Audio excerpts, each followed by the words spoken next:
현대지성 클래식 48 이방인 알베르 카미 지음 유기환 옮김 신범식 박조이 낭독 현대지성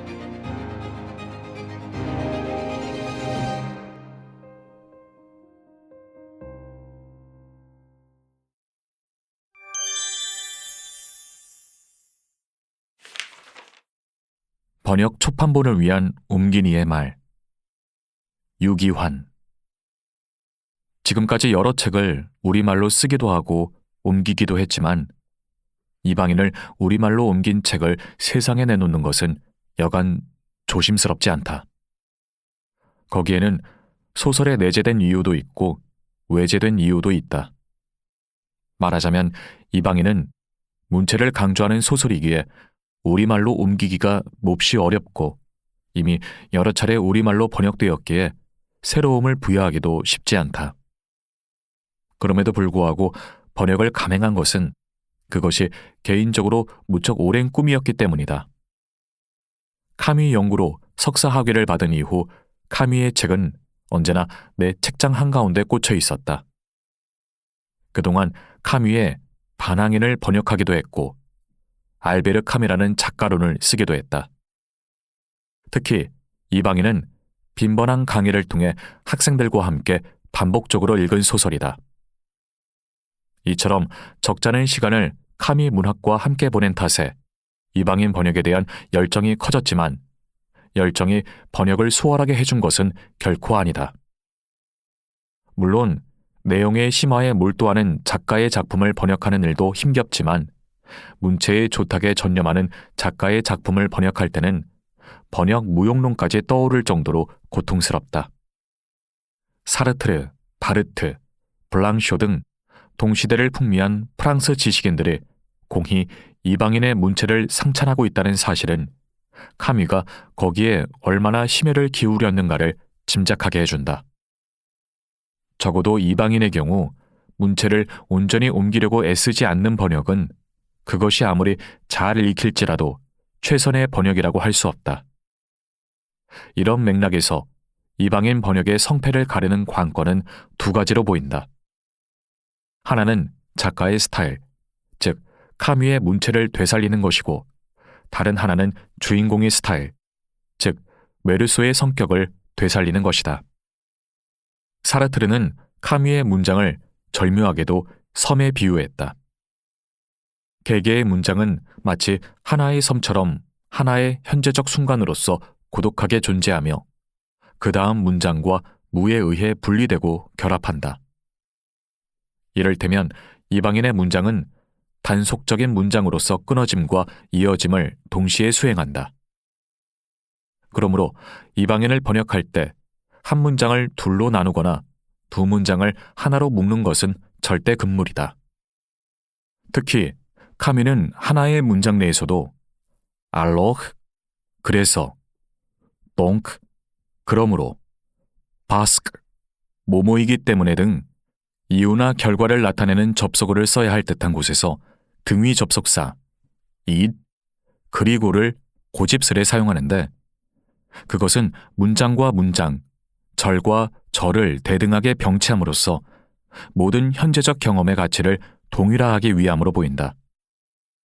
다시 말해 등위 접속사 it은 이방인의 주제에 맞춰 선택된 형식이기에 다소의 동어 반복을 무릅쓰고서라도 최대한 우리말로 되살리려고 노력했다. 작중 인물의 경우 그의 언어를 제대로 옮기지 않으면 성격이 제대로 드러나지 않는다. 그런데 메르소는 더없이 과묵한 남자로 결코 불필요한 말을 하지 않기 때문에 그의 언어를 옮기는 일은 곧 그의 침묵을 옮기는 일이 된다. 메르소의 성격, 메르소의 침묵과 관련하여 소설의 첫 문장 우주뒤 마몽 에 먹트의 번역은 실로 근원적인 중요성을 지닌다. 이 문장을 어떻게 옮기느냐에 따라 메르소의 성격이 선입견적으로 결정되기 때문이다. 예컨대 김화영 교수는 우리말 번역본에서 이 소설의 첫머리에 나오는 죽음은 어머니의 죽음이 아니라 엄마의 죽음이다. 이것이 적어도 번역자의 작품 해석이다. 라고 했다. 결과적으로 나 또한 마몽을 엄마로 옮겼지만 이렇게 결정하기까지 수없이 많은 갈등과 망설임이 있었다. 프랑스어 메흐와 마몽은 영어 마도와 맘에 일치한다. 마몽은 어린이가 메흐를 부르는 호칭으로 라루스 사전에도 어린이가 자기 어머니를 부를 때 쓰는 말이라고 정의되어 있다. 그렇다면 우리말 엄마 역시 쓰임새가 동일하므로 마몽을 엄마로 옮기면 되지 않을까? 그러나 문제가 그리 간단치만은 않다. 프랑스인의 경우 유년뿐만 아니라 청장년이 되어서도 마몽을 쓰지만 한국인의 경우 그런 사람이 많아지는 추세라고 해도 그것을 폭넓게 일반화하기는 힘들다. 이런 까닭에 이방인 2부 2장의 면회실 장면에서 청년 죄수가 어머니와 헤어질 때 한 인사말 어바 마몽을 김화영 교수도 안녕히 가세요 어머니로 옮기고 있다. 다시 말해 정밀한 쓰임새에서는 엄마는 마몽보다 더 소화적인 것으로 여겨진다. 이방인의 법정은 메르소가 사형 선고를 받는 진정한 이유를 폭력적인 아랍인 살해가 아니라 부도덕한 어머니 장례에서 찾는다.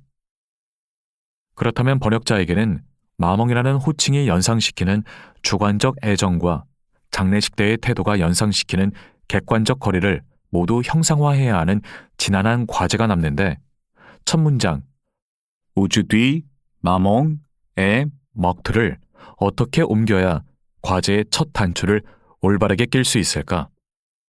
우즈비 마몽의 먹트를 우리말로 옮길 때 대략 4가지 문장을 생각할 수 있으리라. 1. 오늘 엄마가 죽었다. 2. 오늘 엄마가 돌아가셨다. 3. 오늘 어머니가 죽었다. 4.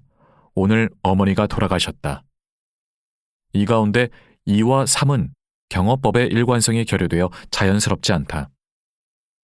결국 어법의 일관성을 갖춘 1과 4 중에서 선택할 수밖에 없는데 아쉽게도 둘 역시 만족스럽지 않다. 오늘 엄마가 죽었다는 메흐가 아니라 마몽을 쓴 의도를 잘 드러내지만 소설 전체를 아우르는 쟁점, 즉 메르소와 어머니 사이의 거리를 충분히 확보해 주지는 못한다. 엄마라는 어휘가 즉각적으로 메르소를 모성적 감수성에 젖은 남자, 심지어 유아적 본능이 잔존한 남자로 받아들이게 하기 때문이다. 한편 오늘 어머니가 돌아가셨다는 구어가 아니라 문어의 어법에 잘 맞고 모자 사이의 거리를 확보한다는 장점이 있지만 관행에 어긋나게 서술자가 경어를 쓴다는 단점이 있다. 게다가 어머니에 대한 공경의 뜻까지 담기므로 이방인의 문제의식을 온전히 전달하지 않는다. 이방인을 우리말로 옮기는 이라면 누구나 이 첫 문장이 번역의 아킬레스건임을 절감할 것이다. 최종적으로 오늘 엄마가 죽었다 라는 문장이 선택된 이유는 2가지이다. 하나는 카미가 메흐르가 아니라 마몽을 쓴 의도를 다른 번역문으로 되살릴 수가 없었기 때문이고 다른 하나는 출판 일정상 더 이상 결정을 미룰 수 없었기 때문이다. 마몽을 모두 엄마로 옮긴 것은 아니다. 어머니를 화제로 한 의례적인 대화를 옮길 때는 직접 화법뿐만 아니라 간접 화법의 경우에도 엄마보다는 어머니로 옮기는 것이 자연스러웠기에 그렇게 했다. 여하튼 메르소가 대부분의 작중 인물에게 페류나라는 인상을 줄 정도로 어머니에 대해 거리를 두는 이방인임을 기억하면서 엄마라는 호칭의 의미망을 우리말의 엄마보다는 프랑스어의 마몽에 일치시키려고 애쓰면서 읽기를 권하고 싶다. 이 외에도 민사소송에서는 피고라고 칭하지만 형사소송에서는 피고인이라고 칭하므로 아퀴제를 피고가 아니라 피고인이라고 옮겼고 관선 변호인보다 국선 변호인이 더 적절한 표현이므로 아보랴 더 피스를 국선 변호인으로 옮겼으며 변호사는 직업이고 변호인은 형사소송에서 변론을 맡은 일을 가리키므로 아복갸를 주로 변호인으로 옮겼음을 밝혀둔다. 철학자 리퀘르는 완벽한 번역이라는 이상을 포기하는 소위 애도 작업을 통해 번역을 행복한 도전으로 만들어야 하며 언어를 통해 저자와 독자의 만남을 마련하는 언어적 손님맞이를 해야 한다고 말한 바 있다. 그러나 번역을 할 때마다 언어적 손님맞이란 창작에 어울리는 표현이고 번역에 어울리는 표현은 언어적 고용살이가 아닐까 하는 생각이 든다. 이 고용살이가 언제나 힘들지만 그래도 이번에는 특별한 즐거움이 있었다. 학창시절부터 카뮈의 문체, 특히 이방인의 문체를 글쓰기의 본보기로 삼았던 터라 번역하는 내내 그 정수에 흠뻑 빠졌다. 옴기니의 말에서는 주로 어떻게 이방인을 번역할 것인가 라는 문제를 논한 까닭에 정작 카뮈가 누구이고 이방인이 무엇인가라는 문제를 다룰 틈이 없었다. 책의 말미에 알베르 카뮈와 이방인이라는 소론을 붙여둔 것은 이런 문제에 답하기 위해서다. 끝으로 탈고가 늦어졌음에도 신뢰로 기다려준 출판사에게 고마움을 전한다. 2014년 11월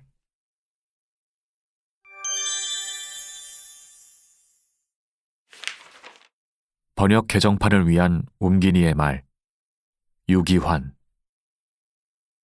이방인을 번역한 지 6년 만에 출판사를 옮겨 개정판을 내면서 몇 가지를 보완했다. 무엇보다 번역문 자체를 꼼꼼하게 다시 읽으며 정확성을 더하고자 했었고 특히 카뮈의 문체를 더욱 온전하게 전하고자 최선을 다했다. 그리고 이방인에 대한 독자의 이해를 심화하기 위해 초판본에 실린 옴기니의 해제 외에 이방인에 대한 카뮈 자신의 글을 번역하여 실었다. 이방인에 대한 카뮈의 글은 이방인의 미국판에 붙인 서문과 작가 수첩 가운데 1942년에 기록한 이방인 관련 노트들이다. 이방인의 미국판 서문은 작가 자신이 드물게 이방인의 의미를 요약적으로 설명하고 있기에 비상한 중요성을 지닌다. 그리고 이방인이 1942년에 출판되었다는 사실을 고려하면 1942년에 쓰인 작가 수첩의 이방인 관련 노트들은 집필과 출판의 열기가 가시기 전에 작가가 들려주는 생생한 육성 논평이라고 해도 과언이 아니래라.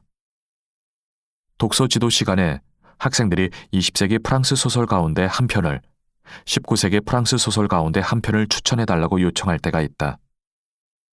프랑스 문학의 다양한 명작 가운데 어떻게 이 한 편의 소설, 저 한 편의 소설이 가장 좋다고 단언할 수 있을까? 그럼에도 젊은 시절의 독서라는 전제하에서 나는 학생들의 요청에 이렇게 대답하곤 한다. 삶과 죽음의 막막함, 고정관념과 기성질서가 무엇인지 알고 싶다면 카뮈의 이방인을, 청년의 욕망과 열정, 젊음의 순수성과 연결성이 무엇인지 알고 싶다면 스탕달의 적과 흙을 읽는 것이 좋을성 싶다. 그렇게 대답하면서 두 소설을 다시 읽다 보면 글쓰기 스타일은 전혀 다르지만 두 소설이 일면 유사한 소재와 주제를 다루고 있어서 나조차 깜짝 놀라곤 한다. 예를 들어 이방인의 메르소와 적과 흙의 쥘리엥 소렐은 각기 자기 사회의 고정관념과 기성질서를 따르지 않았기에 사회로부터 배제되며 그들의 재판 과정은 동시대 사법제도에 대한 신랄한 비판의 성격을 띈다. 그리고 몹시 젊은 나이임에도 그들은 둘 다 감옥에서 자신의 삶을 철학적으로 정리한 끝에 자살과도 같은 사형을 선택한다. 카뮈가 어느 정도로 스탕달의 영향을 받았는지는 알 수 없는 일이지만 흥미롭게도 카뮈는 직접적으로 스탕달을 평가한 적이 있다. 이방인을 일컬어 해밍웨이가 쓴 카프카, 즉 행동주의적 기법으로 쓴 부조리 문학이라는 평이 일반화되었을 때 카뮈는 다음과 같은 스탕달론으로 이를 반박했다. 나는 한 명의 스탕달을 100명의 해밍웨이와 바꾸지 않겠다. 어떤 면에서 카프카와 함께 현대소설의 문을 연 작가이지만 카뮈는 결코 소설을 기법의 실험실로 생각하지 않았다. 1959년 12월 20일 생전의 마지막 인터뷰를 떠올려보라. 현대 예술의 오류는 목적보다 수단을, 실질보다 형식을, 주제보다 기법을 앞세운다는 데 있다. 나는 내 작품에서 주제의 형식을 맞추었다. 그것뿐이다. 이를테면 주인공 메르소는 부조리를 의식하는 인간, 즉 부조리 인간이기에 한 사회의 이방인이 되었고, 서술자 메르소는 그 이방인이 취하는 평준화된 행동을 그리기 위해 새롭고 중성적인 문체를 사용했다.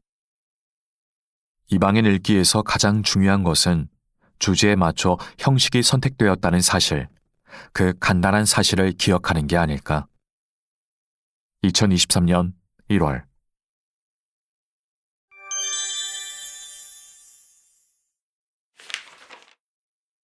이방인의 미국판 서문. 알베르 카뮤. 나는 오래전에 나 자신도 역설적이라고 인정하는 한 문장으로 이방인을 요약한 바 있다. 우리 사회에서 모름지기 어머니의 장례식에서 울지 않는 사람은 사형 선고를 받을 위험이 있다. 이 문장으로 나는 책의 주인공이 연극에 동참하지 않기 때문에 사형 선고를 받는다고 말하고 싶었다. 그는 자신이 사는 사회의 이방인이며 지극히 사적이고 고독하고 감각적인 생활을 영위하면서 변두리의 주변인으로 겉돈다. 바로 이런 까닭에 독자들은 그를 하나의 표류물로 간주하고 싶은 유혹을 느끼는 것이다. 그렇지만 왜 그가 연극에 동참하지 않는지 자문한다면 우리는 그 인물에 대한 좀 더 정확한 생각을, 어쨌든 작가의 의도에 좀 더 걸맞은 생각을 가지게 되리라. 대답은 간단하다. 요컨대 그는 거짓말하기를 거부한다. 실제 하지 않는 것을 말하는 것만이 거짓말은 아니다. 그것은 또한, 아니, 그것은 특히 실제 하는 것 이상을 말하는 것이고, 인간의 마음에 관해서는 자신이 느끼는 것 이상을 말하는 것이다. 이것은 삶을 단순화하기 위해 우리가 날마다 행하는 일이다. 겉보기와는 반대로 메르소는 삶을 단순화하려고 하지 않는다. 그는 실제 있는 그대로 말하고 자신의 감정을 숨기지 않는다. 이렇게 되면 사회는 즉시 위협받는다고 느낀다. 예컨대 사람들은 관행에 따라 자신의 죄를 뉘우친다고 말하도록 그에게 요구한다. 이와 관련하여 그는 진정한 뉘우침보다는 차라리 일종의 난처함을 느낀다고 대답한다. 그가 사형 선고를 받는 것은 바로 이런 뉘앙스 때문이다. 그러므로 내가 보기에 메르소는 표류물이 아니라 어둠을 남기지 않는 태양을 사랑하는 인간, 가난하지만 가식 없이 솔직한 인간이다. 그리고 그에게 일체의 감수성이 부재하기는커녕 집요하고도 깊은 열정, 절대와 진실에 대한 열정이 그에게 활력을 불어넣는다. 중요한 것은 아직은 소극적인 진실, 존재한다고 느낀다는 진실, 하지만 그것 없이는 자아와 세계에 대한 어떤 정복도 가능하지 않는다는 진실이다. 이방인에서 아무런 영웅적인 태도를 취하지 않으면서도 진실을 위해 죽음을 불사하는 한 인간의 이야기를 읽는다면 그것은 크게 틀린 독법이 아니리라. 여전히 역설적인 의미에서 한 말이지만 어디선가 나는 내 인물을 통해서 우리에게 어울리는 단 하나의 그리스도를 그리려 했었다고 말한 적이 있다. 설명을 충분히 했으므로 여러분은 내가 아무런 신성모독적인 의도 없이 단지 한 예술가가 자신이 창조한 인물에 대해 느낄 권리가 있는 다소 아이러니한 애정으로 그렇게 말했다는 사실을 이해할 수 있을 것이다. 1955년 1월 8일.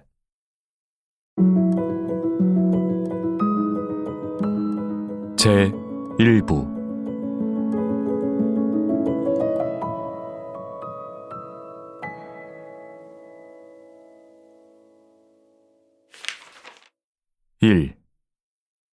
오늘 엄마가 죽었다.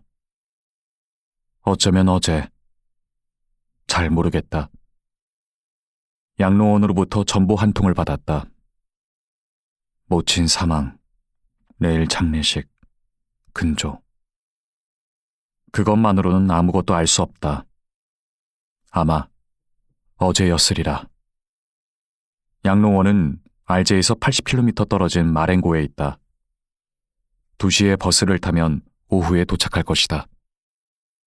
그러면 밤샘을 할 수 있을 것이고 내일 저녁이면 돌아올 것이다. 사장에게 이틀 휴가를 신청했는데 그는 이유가 이유인 만큼 거부할 수 없었다. 하지만 그는 못마땅한 듯했다. 나는 나도 모르게 이렇게 말했다. 제 잘못이 아닙니다. 그는 대꾸하지 않았다. 그러자 나는 그런 말까지 할 필요가 없었으리라고 생각했다. 요컨대 내가 변명할 일이 아니었다. 오히려 사장이 내게 애도를 표해야 할 일이었다. 어쨌든 모레 상복을 입은 나를 보면 그때는 애도를 표하리라. 나로서도 지금 당장은 엄마가 죽었다는 사실이 실감나지 않는다. 그렇지만 장례를 치르고 나면 그것은 하나의 분류된 사건이 될 것이고 모든 게 좀 더 공식적인 색채를 띨 것이다. 나는 2시에 버스를 탔다. 날씨가 몹시 더웠다. 나는 여느 때처럼 셀레스트 식당에서 점심 식사를 했다. 식당에 있던 이들은 모두 내게 조의를 표했고 셀레스트는 내게 이렇게 말했다. 이 세상에 어머니란 단 한 분밖에 안 계시죠. 내가 자리에서 일어났을 때 그들은 나를 출입구까지 배웅했다. 에마뉴엘의 집으로 올라가서 검은색 넥타이와 완장을 빌려야 했는데 그 일이 다소 성가시게 느껴졌다. 에마뉴엘은 몇 달 전에 큰아버지를 여의었다. 나는 버스를 놓치지 않으려고 뛰어갔다. 그 서두름, 다름박질, 게다가 버스의 덜컹거림, 휘발유 냄새, 도로와 하늘에 비치는 눈부신 햇빛. 아마도 그 모든 것 때문에 설핏 잠이 들었던 것 같다. 나는 버스가 달리는 내내 거의 눈을 뜨지 않았다. 잠에서 깨었을 때 나는 어떤 군인의 어깨에 기대어 있었는데 그는 내게 미소 지으며 멀리서 오는 길이냐고 물었다. 더 이상 말을 잇지 않기 위해 나는 예 하고 말했다. 양로원은 마을에서 2km 떨어진 곳에 있었다. 나는 걸어갔다. 도착하자마자 나는 엄마를 보려고 했다. 그러나 문지기가 내게 먼저 원장을 만나야 한다고 말했다. 원장이 바빴기 때문에 나는 잠시 기다렸다. 기다리는 동안 문지기가 쉼없이 말을 했고 뒤이어 나는 원장을 만났다. 원장은 사무실에서 나를 맞이했다. 그는 자그마한 체구의 노인으로 레지옹 도네르 훈장을 달고 있었다. 그는 투명한 눈빛으로 나를 바라보았다. 이어서 내 손을 잡고 너무도 오래 악수를 한 탓에 나는 내 손을 어떻게 빼내야 할지 몰랐다. 서류 하나를 살펴보더니 그는 내게 이렇게 말했다. 메르소 부인은 3년 전에 여기로 오셨습니다. 당신이 유일한 핏줄이었더군요. 나는 그가 무엇인가 나를 탓한다고 생각했기에 설명을 하기 시작했다. 하지만 그가 내 말을 끊었다. 해명하실 필요 없어요, 아드님. 어머니의 서류를 읽어봤습니다. 당신은 어머니를 부양할 형편이 못 됐어요. 어머니에겐 보호자가 필요했지만 말입니다. 당신 월급이 충분치 않았지요. 아무튼 어머니는 여기서 더 행복했습니다. 나는 이렇게 말했다. 예, 원장님. 그가 덧붙였다. 아시다시피 여기에는 친구들도 있었고 동년배들도 있었지요. 그분들과 함께 옛 시절의 추억을 되새길 수도 있었지요. 젊은 당신과 함께 살았으면 틀림없이 힘들어 하셨을 겁니다. 사실이었다. 집에 있었을 때 엄마는 말없이 시선으로 나를 쫓으며 시간을 보내곤 했다. 양로원에 들어갔을 때 엄마는 처음 며칠 동안 자꾸만 울었다. 하지만 그것은 습관 때문이었다. 몇 달이 지난 후에는 양로원에서 나오라고 하면 도리어 울었을 것이다. 여전히 습관 때문에.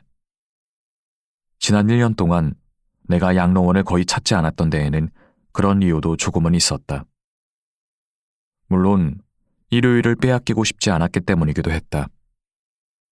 정류소에 가고 표를 사고 2시간 동안 버스에 몸을 실어야 하는 번거로움은 sem하지 않더라도 말이다.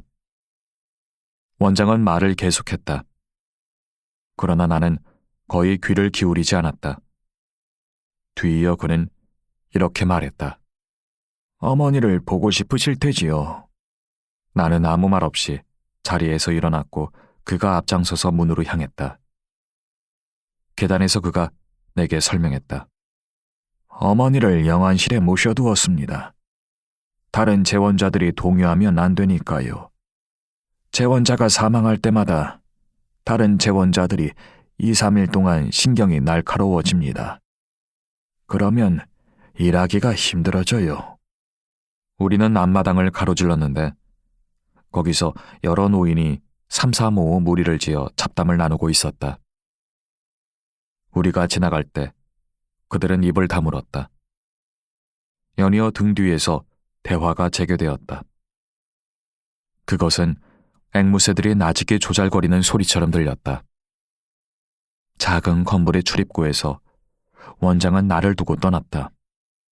가보겠습니다, 메르소 씨. 도움을 청하실 일이 있으면 언제든지 제 사무실로 오세요. 장례는 별일이 없으면 아침 10시에 시작하도록 지시해 놓았습니다. 그래야 당신이 고인 곁에서 밤샘 하실 수 있을 테니까요. 마지막으로 한 가지만 더 말씀드리지요.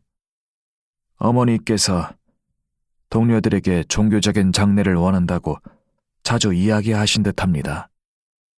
제가 필요한 조처를 취해두었습니다. 어쨌든 미리 알고 계셔야 할 것 같아서 말씀드립니다. 나는 그에게 고맙다고 했다. 무신론자는 아닐망정 엄마는 생전에 결코 종교를 생각하지 않았었다. 나는 안으로 들어갔다. 그것은 하얗게 회칠이 되고 큰 유리창이 있는 매우 밝은 방이었다. 방에는 의자들과 X자형 받침대들이 있었다. 그중 2 받침대가 방 한가운데 뚜껑이 덮인 관을 지탱하고 있었다. 눈에 띄는 것이라고는 살짝 박아놓은 탓에 갈색 판자 위에서 도드라져 보이는 반짝이는 나사못들밖에 없었다. 관 옆에는 하얀 가운을 입은 아랍인 간호사가 있었는데 그녀는 선명한 색깔의 스카프를 머리에 두르고 있었다. 바로 그때 내 등 뒤로 문지기가 들어왔다. 그는 뛰어온 게 분명했다. 숨이 차서 더듬더듬 말했다. 관뚜껑을 덮어두었죠. 어머니를 보실 수 있도록 나사못을 빼야겠습니다. 그가 관으로 다가갔을 때 내가 멈춰 세웠다. 그가 말했다. 보고 싶지 않으세요? 내가 대답했다. 예.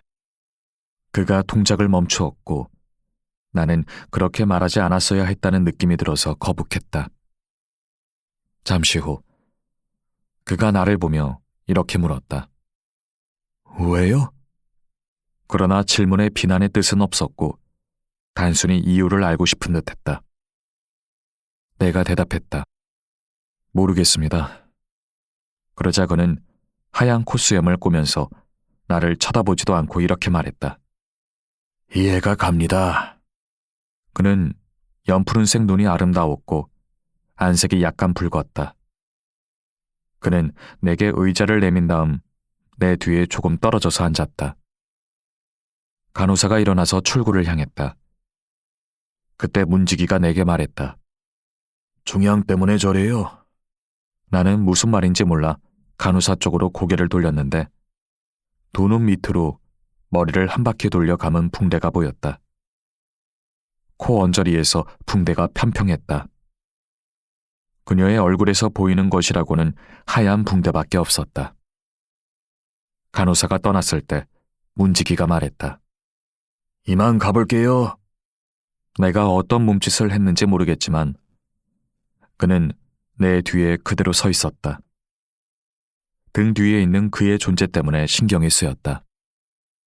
방은 저물어 가는 오후의 아름다운 햇살로 가득했다. 말벌 2마리가 유리창에 부딪혀서 붕붕거렸다. 나는 졸음이 엄습하는 것을 느꼈다. 고개를 돌리지 않은 채 문지기에게 물었다. 여기에 들어오신 지 오래되었습니까?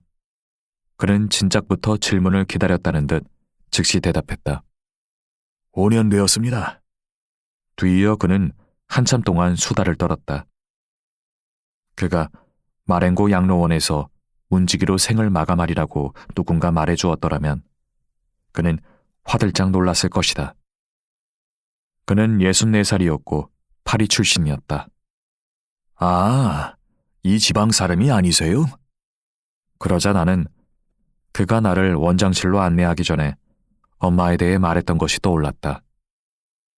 평원, 특히 이 고장은 날씨가 더워 장례를 서둘러야 한다고 그가 말했었다.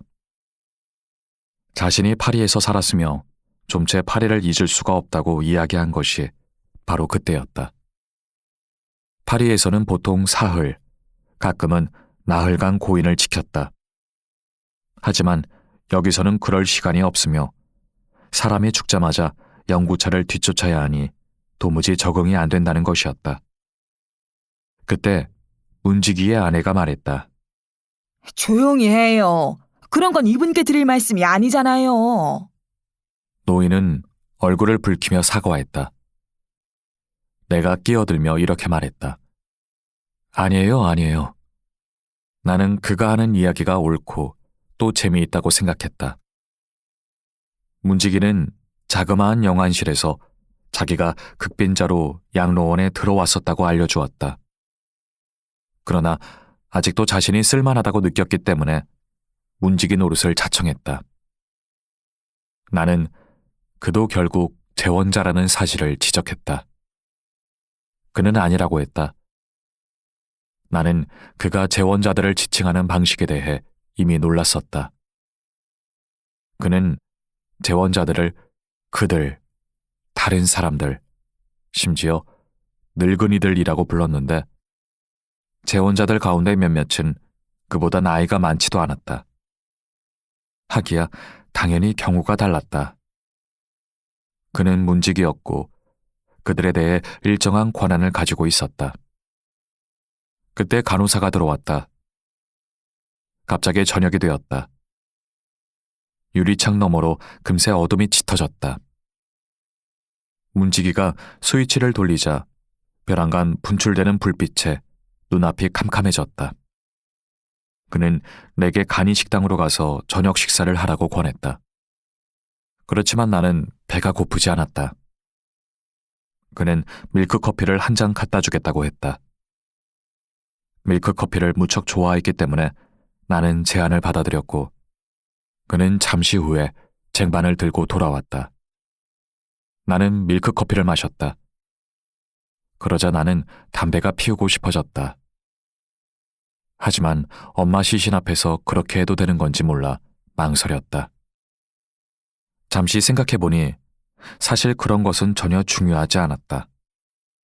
나는 문지기에게 담배를 권했고 우리는 담배를 피웠다. 문득 그가 내게 말했다. 잠시 후에 모친의 친구분들이 밤새마러 오실 겁니다. 관행이죠. 의자와 커피를 가지러 가야겠습니다. 나는 그에게 전등 하나를 끌 수 있느냐고 물었다. 하얀 벽에서 반사되는 불빛 때문에 피로감이 느껴졌다. 그는 그럴 수 없다고 했다.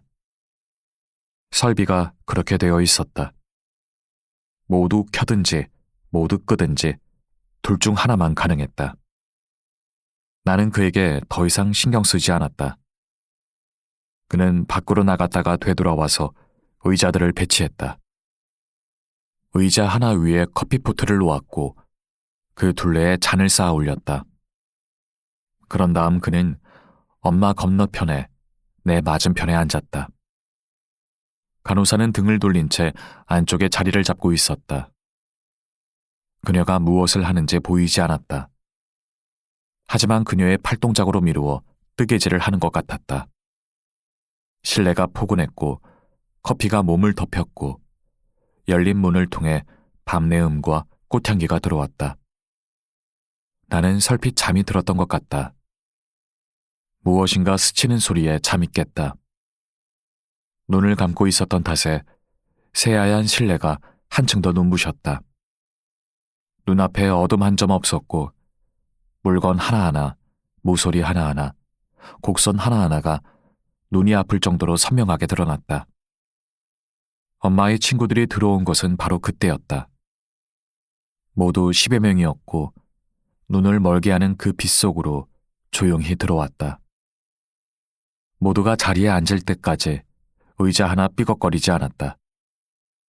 나는 지금까지 사람을 목격한 적이 없었던 양 그들을 바라보았는데 얼굴이나 옷차림, 어느 한 구석도 놓치지 않았다. 그러나 아무도 말을 하지 않았기에 나는 그들의 존재를 실감하기 어려웠다. 여자들은 거의 모두 앞치마를 두르고 있었고 허리를 조인 끈이 그렇지 않아도 불룩한 배를 더욱 두드러져 보이게 했다. 나는 여태까지 늙은 여자들의 배가 얼마나 커질 수 있는지 한 번도 눈여겨본 적이 없었다.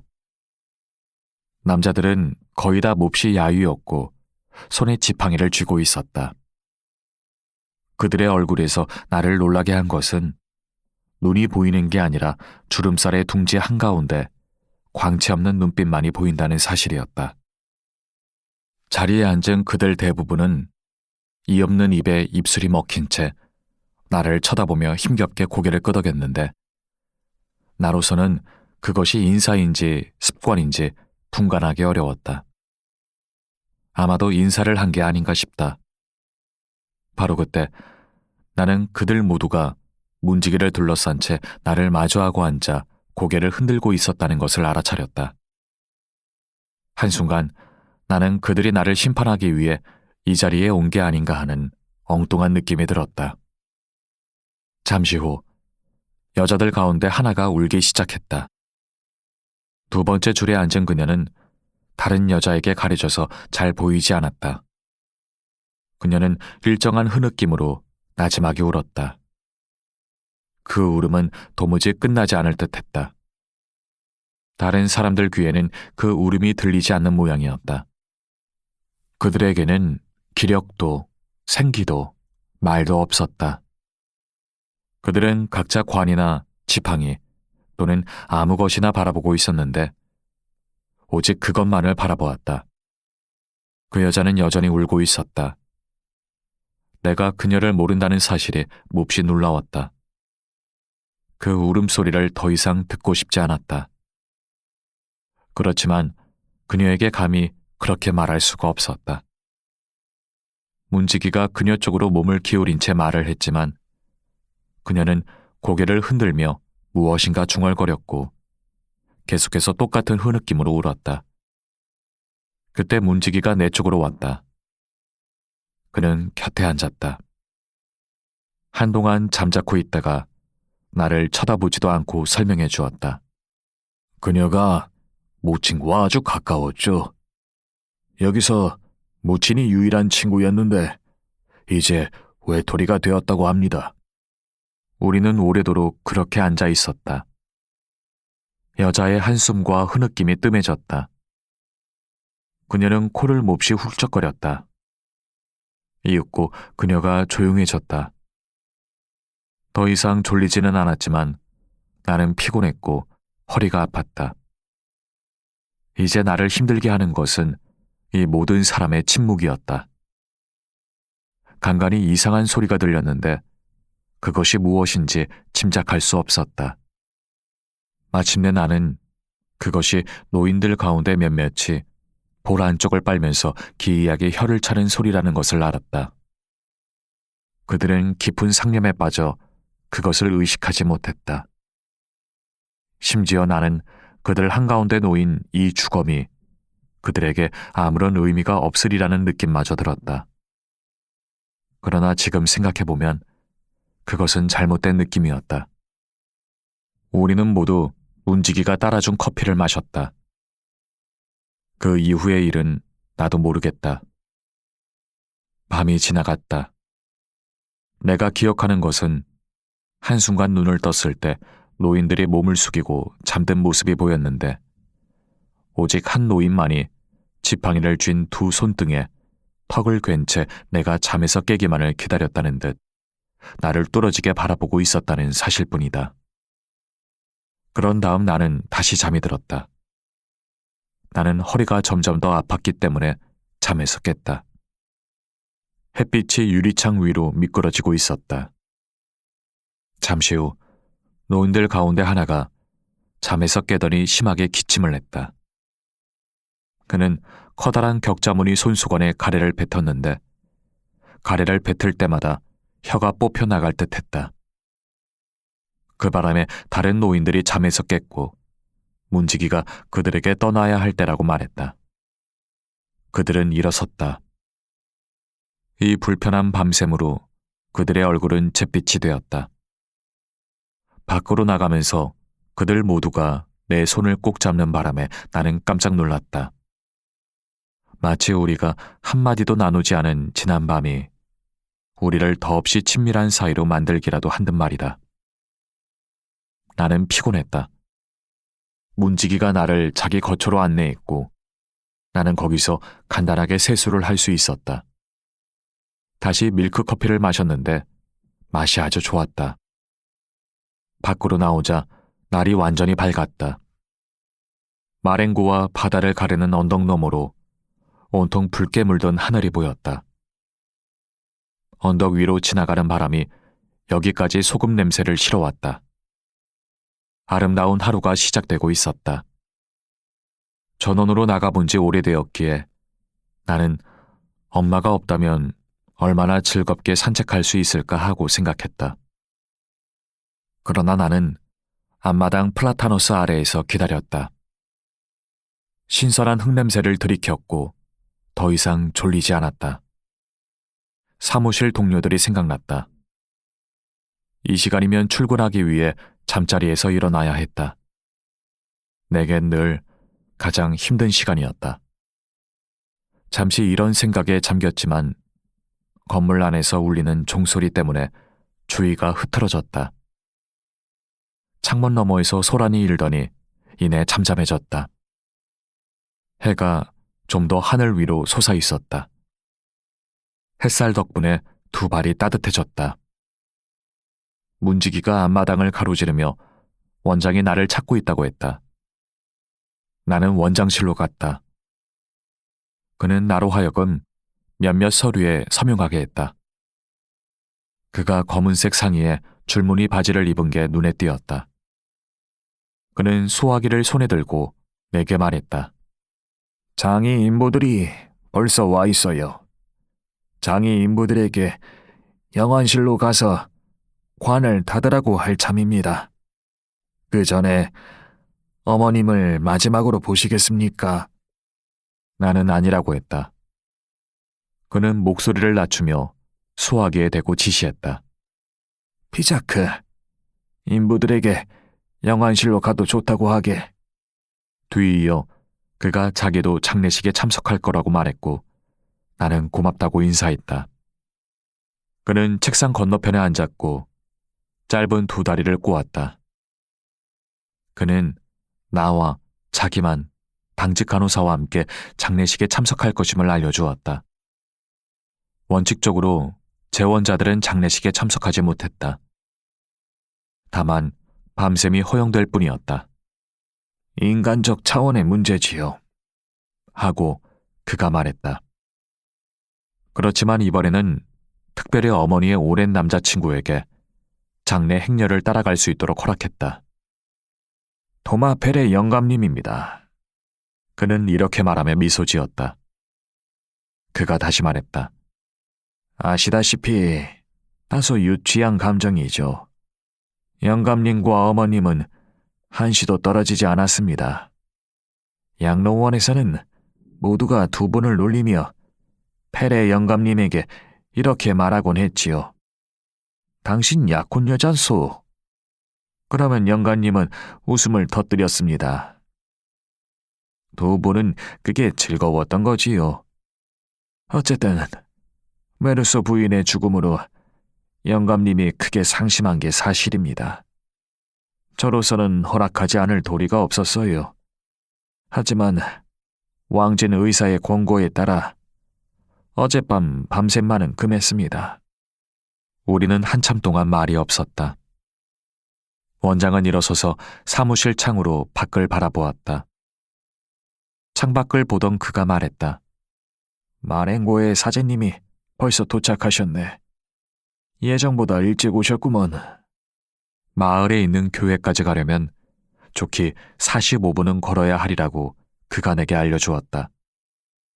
우리는 아래로 내려갔다. 영안실 건물 앞에는 사제와 두 복사 아동이 있었다.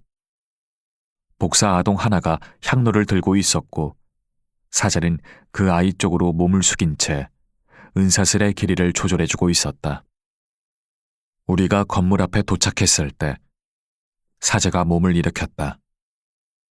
그는 나를 내 아들 이라고 부르며 몇 마디 위로의 말을 건넸다. 그가 건물 안으로 들어갔다. 나는 그를 따라갔다. 관의 나사못이 완전히 박힌 것이 한눈에 들어왔고 실내에는 검은색 옷을 입은 남자 넷이 있었다. 바로 그때 연구마차가 길에서 기다리고 있다고 원장이 내게 말하는 소리가 들렸고 사제가 기도문을 읊조리기 시작했다. 이때부터 모든 것이 매우 빠르게 진행되었다. 남자들이 천을 들고 관을 향해 나아갔다. 사제, 두 복사 아동, 원장, 그리고 나는 밖으로 나왔다. 문 앞에는 내가 알지 못하는 부인이 서 있었다. 메르소 씨입니다. 하고 원장이 말했다. 나는 그 부인의 이름을 알아듣지 못했지만 그 부인이 당직 간호사임을 알아차렸다. 그녀는 웃는 기색도 없이 깡마르고 긴 얼굴을 가볍게 숙였다. 뒤이어 우리는 관이 지나갈 수 있도록 옆으로 비켜섰다. 우리는 관을 든 사람들을 따라갔고 양로원에서 나왔다. 양로원 문 앞에는 연구마차가 있었다. 니스를 칠한 듯 반들반들 윤이 나고 길쭉한 연구마차는 필통을 연상케 했다.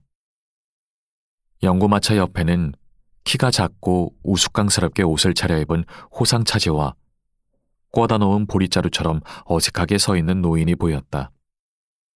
나는 그 노인이 페레시일 거라고 생각했다.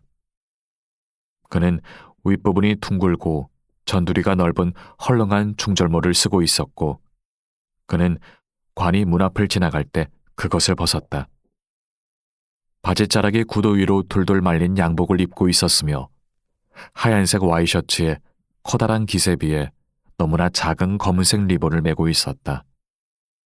그의 입술이 검버섯으로 가득한 코 밑에서 바르르 떨렸다.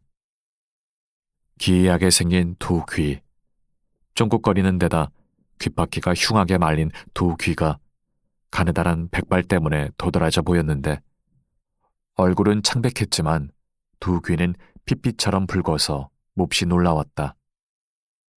호상차지가 우리의 위치를 정해주었다. 사제가 맨 앞이었고 연구마차가 그 다음이었다. 네 남자가 연구마차를 둘러쌌다. 그 뒤에 원장과 내가 섰고 당직 간호사와 페레시가 행렬의 끝을 이루었다. 하늘은 벌써 태양으로 가득 차 있었다.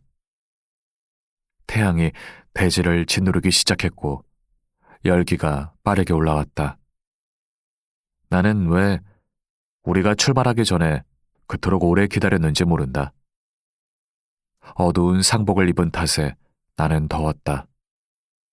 모자를 쓰고 있던 키 작은 노인이 다시 모자를 벗었다. 내가 약간 몸을 틀어 노인을 보았을 때 원장이 내게 노인에 대해서 이야기했다. 그는 저녁이면 엄마와 페레시가 간호사를 동반한 채 마을까지 산책하곤 했었다고 말했다. 나는 주위의 벌판을 바라보았다. 하늘에 맞닿은 언덕까지 줄지어 늘어선 사이프러스 나무들, 젓갈색과 초록색의 대지, 드문드문 흩어져 있으나 윤곽이 뚜렷한 집들을 보았을 때 나는 엄마를 이해할 수 있었다.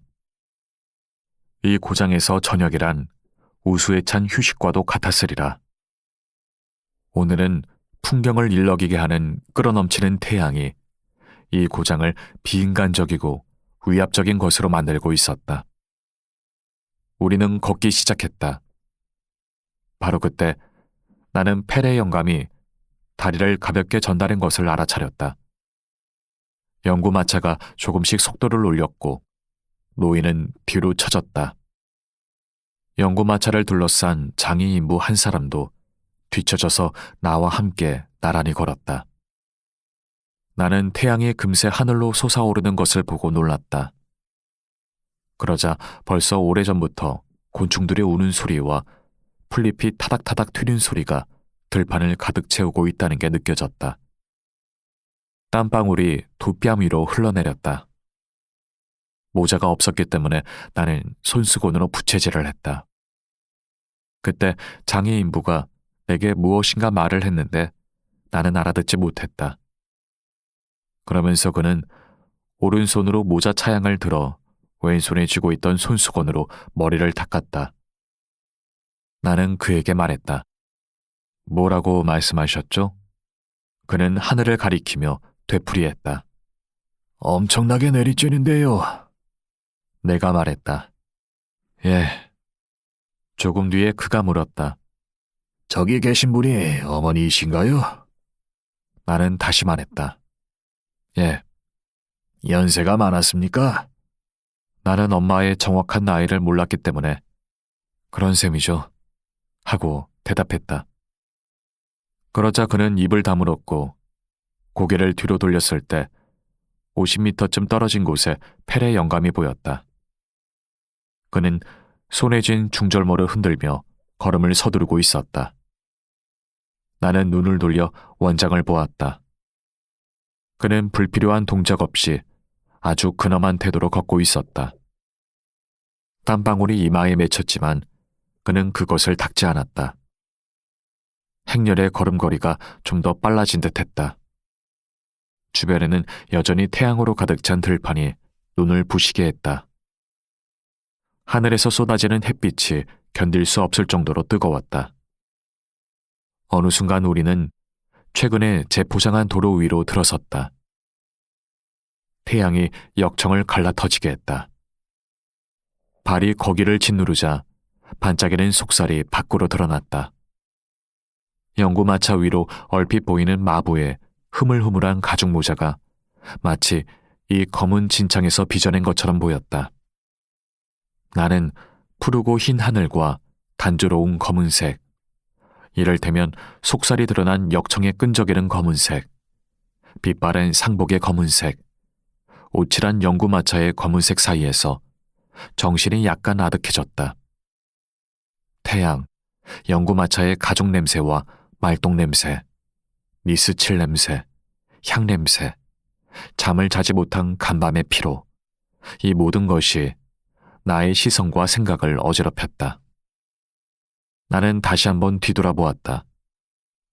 페레 영감이 아주 멀리 불타는 나지랑이 속에서 어른거리더니 금세 자취를 감추었다. 나는 눈길로 그를 찾았고 그가 도로를 벗어나서 들판을 가로질러 가는 것을 보았다. 그때 내 앞에서 도로가 휘어지는 것이 보였다. 나는 그 고장에 익숙한 페레 영감이 우리를 따라잡기 위해 지름길을 택했다는 것을 알았다. 길이 휘어지는 지점에서 그는 우리와 합류했다. 뒤이어 그의 모습이 사라졌다. 그는 다시 들판을 가로질렀고 여러 차례 그러기를 되풀이했다. 나는 관자놀이에서 피가 뛰는 것을 느꼈다. 그 후에는 모든 것이 너무나 신속하게, 확실하게, 자연스럽게 진행되었기에 나는 더 이상 아무것도 기억하지 못한다. 오직 한 가지만 빼놓고서 마을 입구에서 당직 간호사가 내게 말했다. 그녀는 얼굴과 어울리지 않은 기이한 목소리, 선율과 떨림이 있는 목소리를 지니고 있었다. 그녀가 내게 이렇게 말했다. 천천히 걸으면 일사병에 걸릴 위험이 있어요. 하지만 너무 빨리 걸으면 땀에 젖고 교회에 들어가서 오한에 시달리죠. 그녀의 말이 옳았다.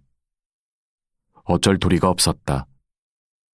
그 밖에 그날의 몇몇 이미지가 내 머릿속에 남아있다.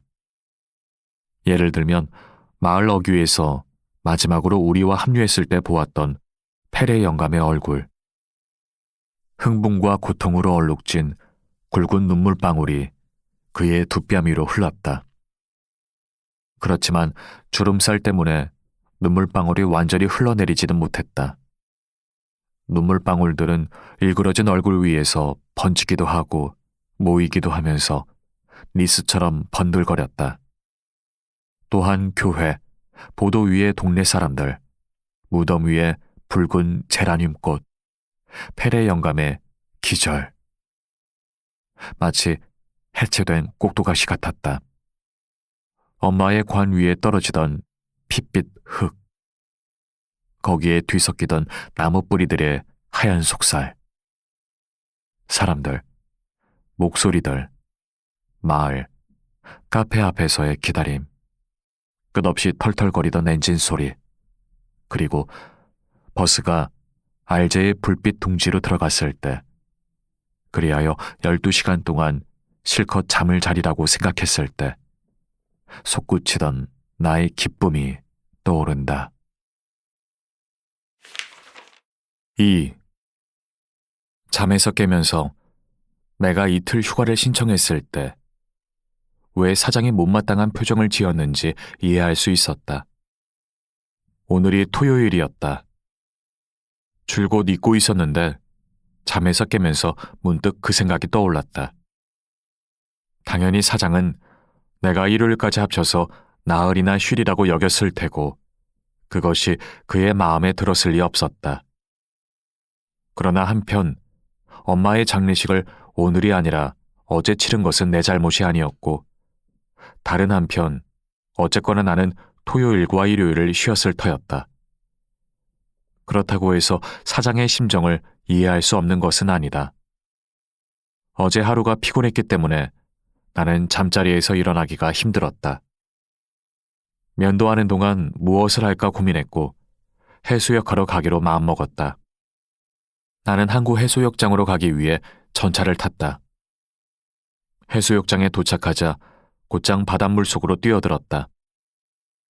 젊은이들이 많았다. 물속에서 우리 사무실 타자소로 일했던 마리 카르도나를 만났는데 그 당시 나는 그녀에게 육체적 욕망을 느꼈었다. 내 생각에 그녀도 그랬던 것 같다. 그러나 얼마 지나지 않아 그녀가 사무실을 떠난 탓에 우리는 서로 사귈 만한 시간을 갖지 못했다. 나는 그녀가 부표 위로 올라가도록 도와주었고 그런 동작을 취하는 가운데 내 손이 그녀의 젖가슴을 스쳤다. 그녀가 부표 위로 올라가 엎드렸을 때 나는 여전히 물속에 있었다. 그녀는 나를 향해 돌아 누웠다. 머리카락이 눈 위로 흘러내리자 그녀가 웃었다. 나는 부표 위 그녀 곁으로 올라갔다. 날씨가 좋았고 나는 장난하듯 머리를 뒤로 젖혀 그녀의 배 위에 올려놓았다. 그녀는 아무 말도 하지 않았고 나는 그대로 있었다. 두 눈 가득 하늘이 들어왔는데 하늘은 온통 푸른빛과 황금빛으로 물들어 있었다. 목덜미 아래로 마리의 배가 부드럽게 오르락 내리락 하는 게 느껴졌다. 우리는 반쯤 잠이 든 채 부표 위에 오래도록 머물렀다. 태양이 너무도 뜨거워졌을 때 그녀가 물속으로 뛰어들었고 나도 그녀를 뒤쫓았다. 나는 그녀를 따라잡았다. 나는 한쪽 팔로 그녀의 허리를 감았고 우리는 함께 헤엄쳤다. 그녀는 여전히 웃고 있었다. 방파제 위에서 몸을 말리는 동안 그녀가 내게 말했다. 내가 당신보다 더 햇볕에 그을렸네요. 나는 저녁에 영화 보러 가지 않겠느냐고 그녀에게 물었다. 그녀는 다시 한번 웃었고 페르낭델이 주인공으로 나오는 영화를 보고 싶다고 했다. 우리가 옷을 다시 입었을 때 마리는 내가 검은색 넥타이를 메고 있는 것을 보고 몹시 놀라며 상을 당했느냐고 물었다. 나는 어머니가 돌아가셨다고 말했다. 그녀가 언제 상을 치렀는지 알고 싶어 했기에 나는 어제라고 대답했다. 그녀는 흠칫 뒤로 물러났으나 아무 말도 하지 않았다. 나는 내 잘못이 아니라고 말하고 싶었지만 이미 사장에게 그런 말을 한 적이 있다는 것이 떠올라서 단념했다. 기실 그것은 의미가 없는 일이었다. 어쨌거나 사람이란 늘 조금씩 잘못을 저지르기 마련이다. 저녁이 되자 마리는 모든 것을 잊었다. 영화는 간간히 재밌는 장면이 나왔지만 전체적으로 시시하게 그지없었다. 그녀의 다리가 내 다리와 맞닿았다. 나는 그녀의 젖가슴을 어루만졌다. 영화가 끝날 무렵 나는 그녀에게 키스했으나 다소 어색하게 마무리되었다. 극장에서 나오자 그녀는 내 아파트로 왔다. 내가 잠에서 깨었을 때 마리는 떠나고 없었다. 그녀는 아주머니 댁에 들러야 한다고 말했었다. 일요일이라고 생각하자 나는 따분한 기분이 들었다. 일요일을 좋아하지 않기 때문이다. 그래서 나는 침대로 되돌아갔고 베개에서 마리가 남기고 간 소금 냄새를 찾다가 10시까지 잠들었다. 그런 다음 여전히 침대에 누운 채 12시까지 담배를 피웠다. 여느 때와 달리 셀레스트 식당에서 점심을 먹고 싶지 않았는데 틀림없이 사람들이 내게 질문을 할 것이고 나는 그게 달갑지 않았기 때문이었다. 빵이 없었으나 그것을 사러 내려가고 싶지 않았기에 계란 프라이를 해서 선체로 접시에 입을 대고 먹었다. 점심 식사 후에 나는 좀 무료해서 아파트 안을 서성거렸다. 엄마가 있을 때는 알맞은 아파트였다. 엄마가 떠난 아파트는 내게 너무 컸고 나는 부엌 식탁을 내 방으로 옮기지 않으면 안 되었다. 나는 이제 이 방에서만 사는데 상판이 조금 꺼진 밀집 의자들, 거울이 노랗게 탈색된 장롱, 화장대, 구리 침대를 주로 이용한다. 나머지는 아무렇게나 놓여 있다. 잠시 후 나는 무슨 일이든 해야 하겠기에 옛 신문을 손에 들었고 그것을 읽었다. 거기서 크리셴 소금 광고를 오려낸 다음 신문에 난 재미있는 것들을 모아두는 낡은 노트에 붙였다. 나는 손을 씻었고 이윽고 발코니로 가서 자리를 잡았다. 내 방은 변두리 큰 길의 면에 있다. 오후에는 날씨가 좋았다. 그렇지만 포장도로는 눅진했고 드물게 지나가는 행인들은 발걸음을 서둘렀다. 우선 산책하러 가는 가족이 보였는데 반바지가 무릎 아래까지 내려오는 해군복 차림으로 뻣뻣하게 풀먹인 옷에 갇힌 듯 거북해하는 두 소년, 커다란 분홍색 리본을 달고 검정 에나멜 구두를 신은 소녀가 지나갔다.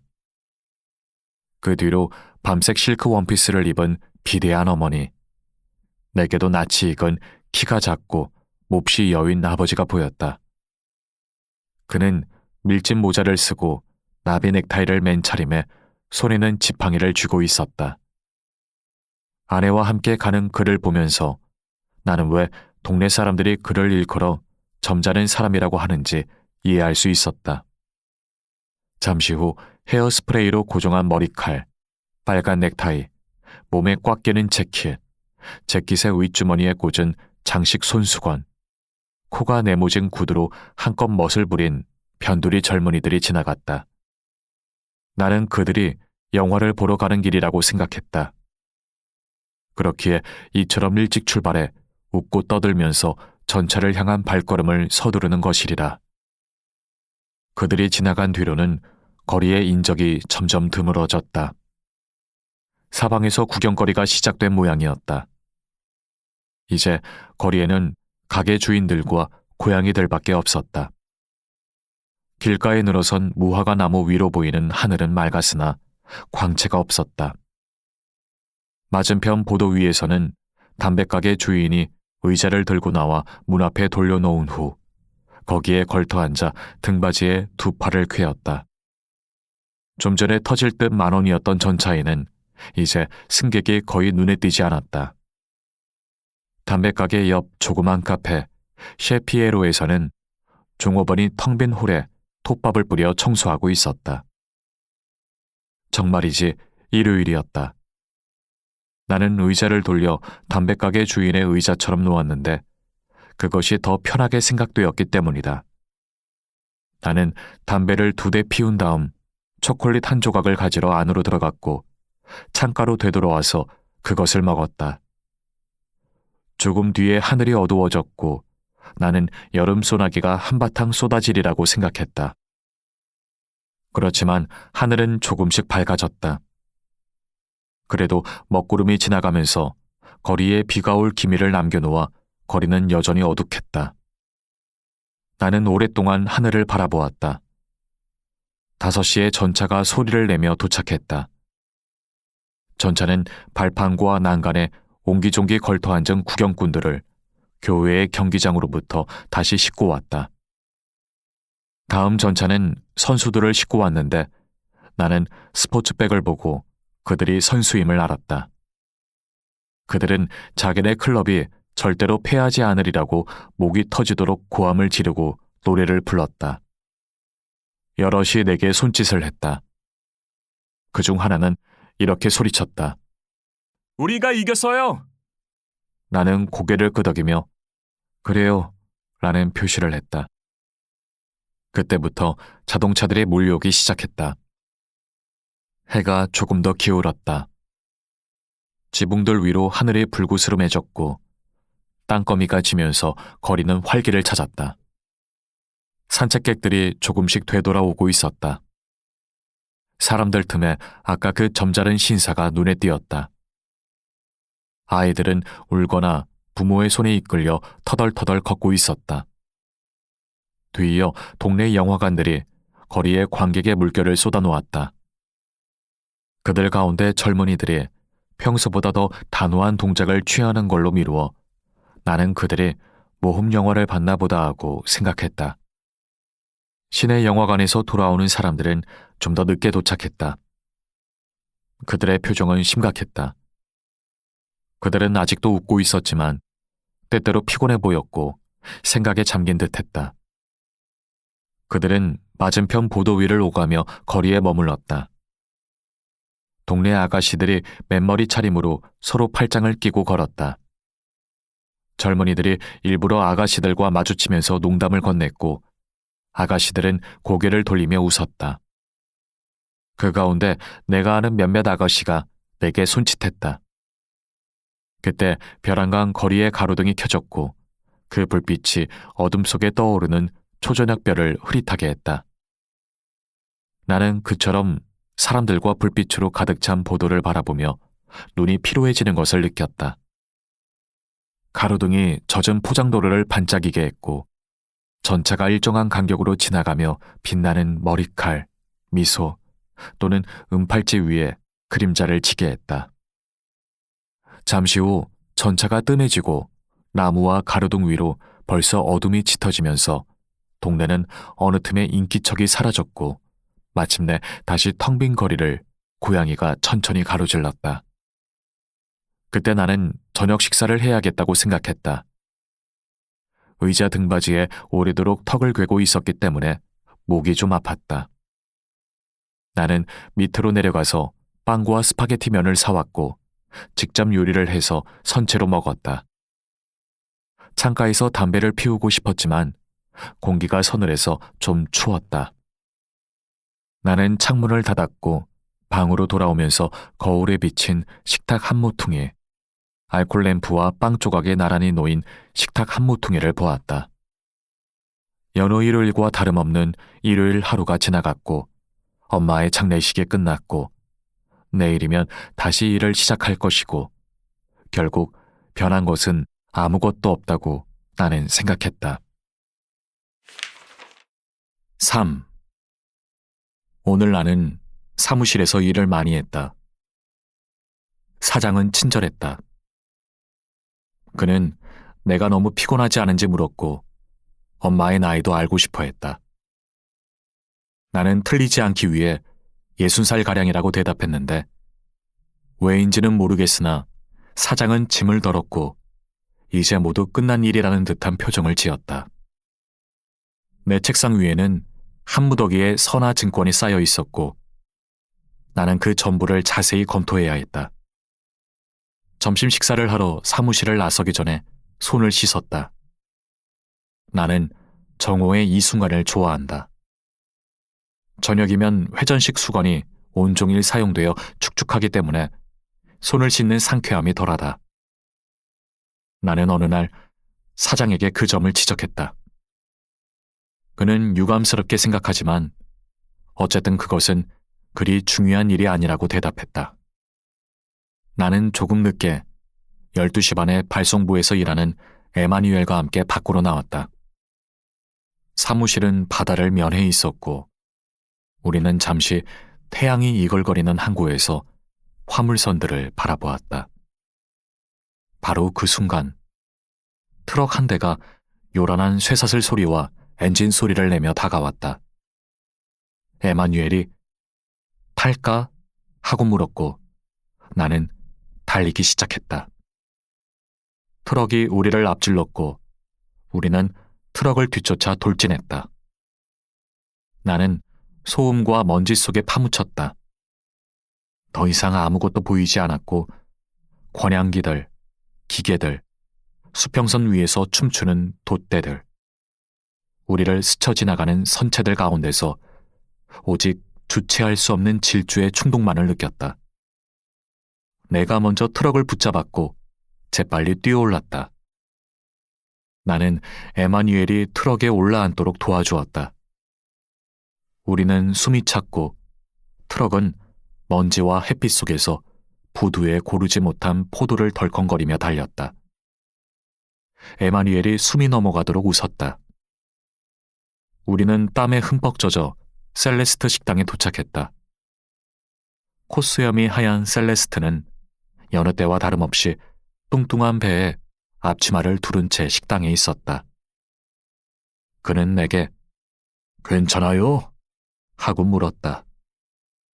나는 그렇다고 대답했고 배가 고프다고 말했다. 나는 금세 음식을 먹었고 커피를 마셨다. 포도주를 너무 많이 마신 탓에 집으로 가서 잠시 눈을 붙였고 잠에서 깨니 담배를 피우고 싶었다. 시간이 늦어서 나는 전차를 타러 뛰어갔다. 오후 내내 열심히 일했다. 사무실이 매우 더웠기에 저녁에 사무실에서 나와 부두를 따라 천천히 걷는 퇴근길이 즐거웠다. 하늘은 초록빛이었고 나는 만족감을 느꼈다. 어쨌든 나는 곧장 집으로 돌아왔는데 삶은 감자 요리를 해먹고 싶었기 때문이었다. 어두컴컴한 계단을 올라가면서 나는 층계참 이웃인 살라마노 영감과 마주쳤다. 그는 개를 데리고 있었다. 영감과 개는 8년 전부터 늘 함께 다녔다. 스페니얼 개는 습진으로 여겨지는 피부병 때문에 털이 거의 다 빠졌고 갈색 반점과 딱지가 온몸을 덮고 있었다. 작은 방에서 단둘이 살아온 탓인지 살라마노 영감은 마침내 개를 닮고 말았다. 그는 얼굴에 불구스름한 딱지가 생겼고 털이 누렇게 변하고 듬성듬성해졌다. 개 또한 주인에게서 구부정한 걸음걸이를 배워 목을 길게 빼고 주둥이를 앞으로 내민 채 걸었다. 이처럼 겉모양만 보면 같은 족속이지만 둘은 서로를 미워한다. 하루에 2번, 11시와 6시에 영감은 개를 산책시킨다. 8년 동안 그들은 단 한 번도 산책로를 바꾼 적이 없다. 늘 리옹거리를 따라 걷는 그들의 모습이 보이는데 걔가 영감을 끌고 가다 보면 기어코 영감이 무엇인가에 발버리를 부딪히고 만다. 그러면 영감은 걔를 때리고 욕을 퍼붓는다. 걔는 겁에 질려 설설기며 끌려간다. 이번에는 영감이 걔를 끌고 간다. 그러다가 걔가 그것을 잊고 다시 주인을 끌고 가면 주인은 다시 걔를 때리고 욕설을 퍼붓는다. 그럴 때면 둘 다 보도 위에 멈춰서서 걔는 공포에 질린 눈빛으로 영감은 증오에 찬 눈빛으로 서로를 바라본다. 날마다 이런 식이다. 걔가 오줌을 누고 싶어 해도 영감이 그럴 시간을 주지 않고 걔를 끌어당겨서 스페니얼 개는 오줌을 찔끔거리며 방울방울 이어진 흔적을 남긴다. 어쩌다가 방에 오줌을 싸면 개는 어김없이 매를 맞는다. 8년 동안 늘 이런 식이었다. 셀레스트는 볼 때마다 가엾기도 하지. 라고 말하지만 실은 아무도 알 수 없는 일이다. 내가 계단에서 그를 만났을 때 살라마노 영감은 걔한테 욕을 퍼붓고 있었다. 그는 빌어먹을 놈, 망할 자식. 하며 욕을 했고 걔는 끙끙거리며 신음했다. 내가 안녕하세요 하고 말을 건넸지만 영감은 여전히 걔한테 욕을 퍼부었다. 그래서 나는 걔가 무슨 짓을 했느냐고 물었다. 그는 대답하지 않았다. 그는 단지 빌어먹을 놈, 망할 자식. 하고 되뇌었다. 걔한테 몸을 숙인 모양새로 미루어 목줄을 조절하고 있는 듯했다. 나는 좀 더 목소리를 높여 말했다. 그러자 그는 뒤돌아보지도 않고 화를 누르며 이렇게 대답했다. 아직도 안 간 게야. 뒤이어 그는 개를 끌어당기며 자리를 떴고 개는 네 발로 버틴 채 끙끙거리며 끌려갔다. 바로 그때 같은 층계참에 사는 두 번째 이웃이 들어왔다. 동네 사람들은 그가 여자들을 등쳐먹고 산다고 수군거렸다. 그렇지만 사람들이 그의 직업을 물으면 그는 창고지기라고 답했다. 대체로 그는 동네 사람들의 호감을 사지 못했다. 그러나 그는 내게 자주 말을 걸었고 내가 자기 말을 들어줬기 때문에 가끔 내 아파트에 들러 잠시 머무르곤 했다. 나는 그가 하는 말이 재미있다고 생각한다. 게다가 나로서는 그와 말을 하지 않을 하등의 이유가 없다. 그의 이름은 레몽 생테스이다. 그는 키가 상당히 작고 어깨가 딱 벌어지고 코가 권투 선수의 코를 연상케 했다. 옷차림은 언제나 반듯했다. 그 역시 살라마노 영감 일에 대해 이렇게 말했다. 딱한 일이오. 그는 그런 꼴을 보면 역겹지 않느냐고 물었다. 나는 아니라고 답했다. 우리는 계단을 올라갔고 막 헤어지려 했을 때 그가 내게 말했다. 우리 집에 순대와 포도주가 있어요. 조금 드시지 않겠소? 나는 저녁 식사를 준비하지 않아도 되겠다고 생각하며 제안을 받아들였다. 그의 아파트도 창문 없는 부엌 하나와 방 하나뿐이었다. 침대 위쪽으로 흰색과 분홍색 석고로 만든 천사 조각상, 몇 장의 권투 챔피언 사진, 두세 장의 여자 나체 사진이 보였다. 방은 더러웠고 침대는 흐트러져 있었다. 그는 먼저 석유 램프를 켰고 이어서 주머니에서 적잖이 지저분한 붕대를 꺼내 오른손을 감쌌다.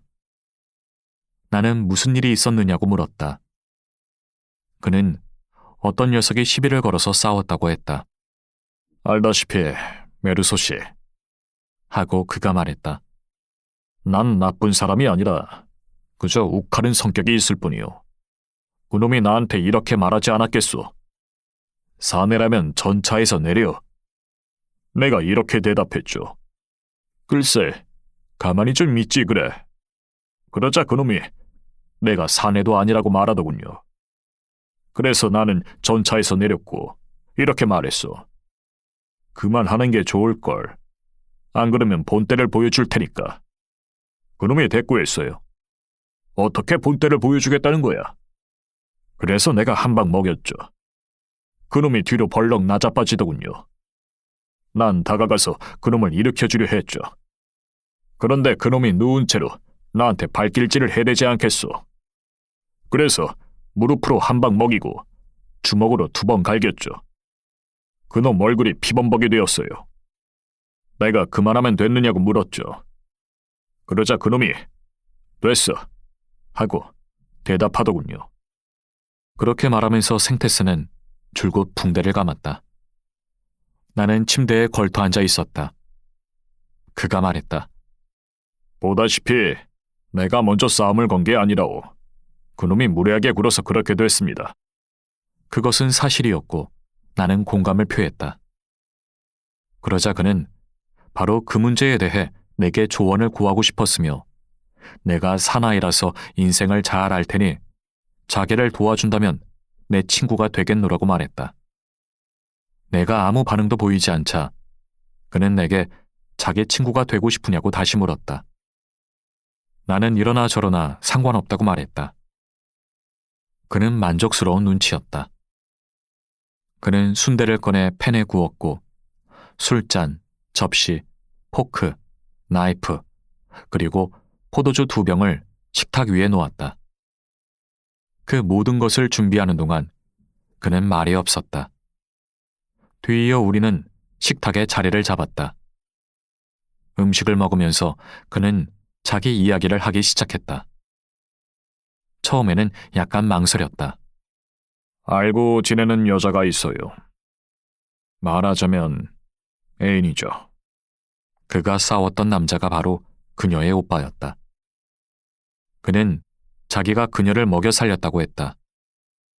내가 아무 대꾸도 하지 않았건만 그는 동네 사람들이 무슨 말을 하는지 알지만 자기는 양심에 꺼릴 것이 전혀 없으며 창고지기로 살아간다고 다급히 덧붙였다. 내 이야기로 되돌아가자면 하고 그가 말했다.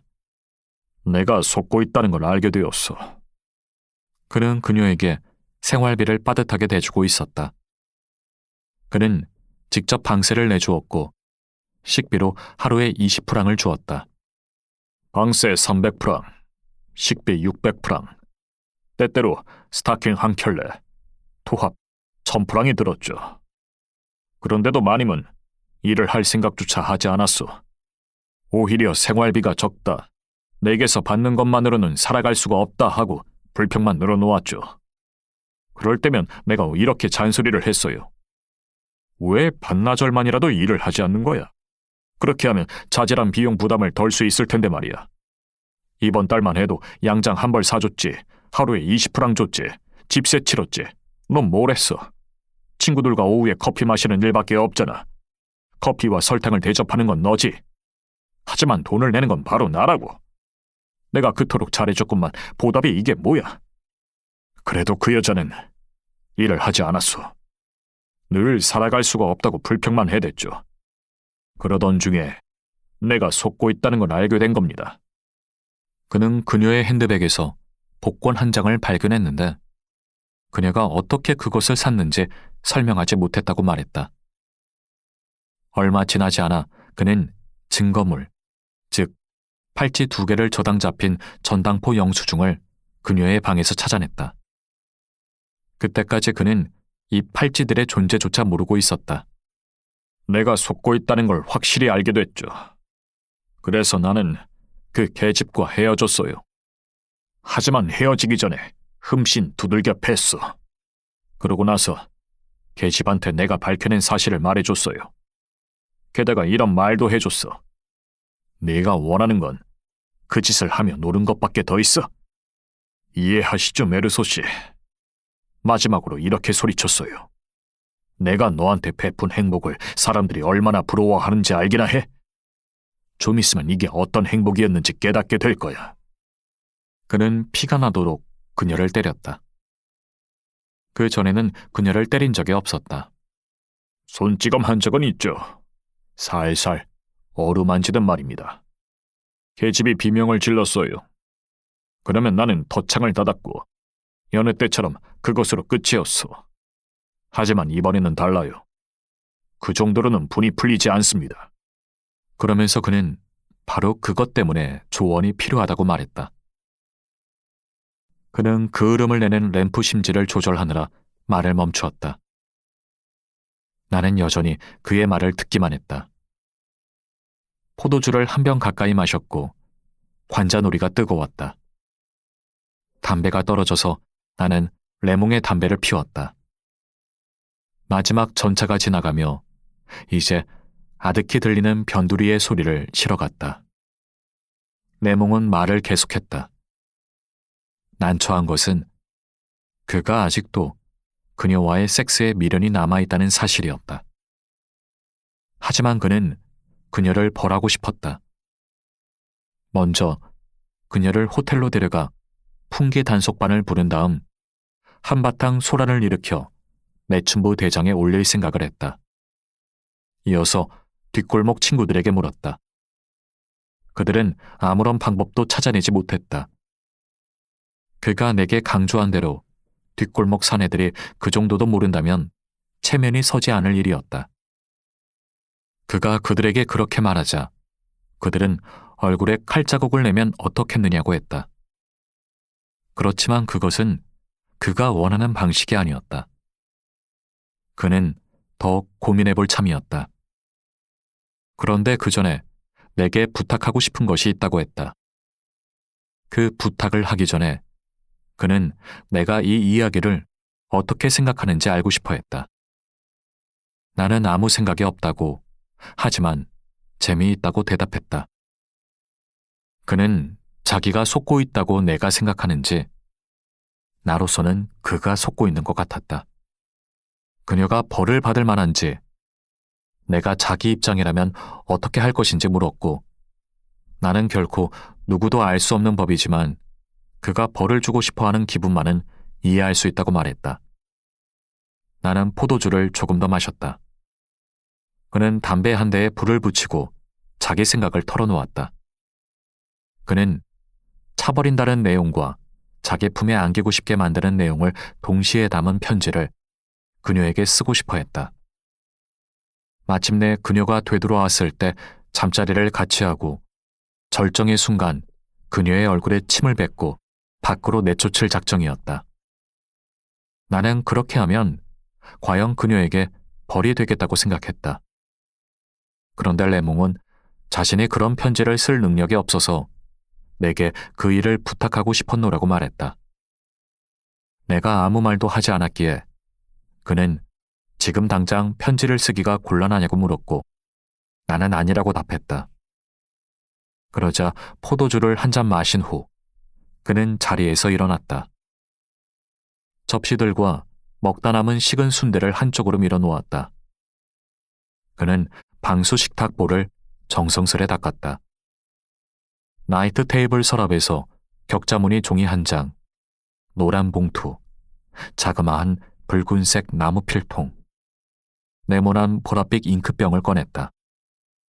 그가 여자의 이름을 말했을 때 나는 그녀가 무어인이라는 것을 알았다. 나는 편지를 썼다. 다소 아무렇게나 썼으나 레몽을 만족시키려고 애썼는데 그렇게 하지 않을 이유가 없었기 때문이다. 그러고 나서 나는 큰 목소리로 그것을 읽었다. 그는 담배를 피우고 고개를 끄덕이며 들은 후 한 번 더 읽어달라고 부탁했다. 그는 매우 만족스러워했다. 그가 말했다. 나는 네가 인생을 아는 남자라는 걸 알고 있었어. 나는 그가 너라고 호칭하는 것을 그 순간에는 알아차리지 못했다. 이제 너는 내 진짜 친구야. 라고 말했을 때 비로소 나는 그 호칭에 놀랐다. 그가 그 말을 되풀이했고 나는 그래 하고 말했다.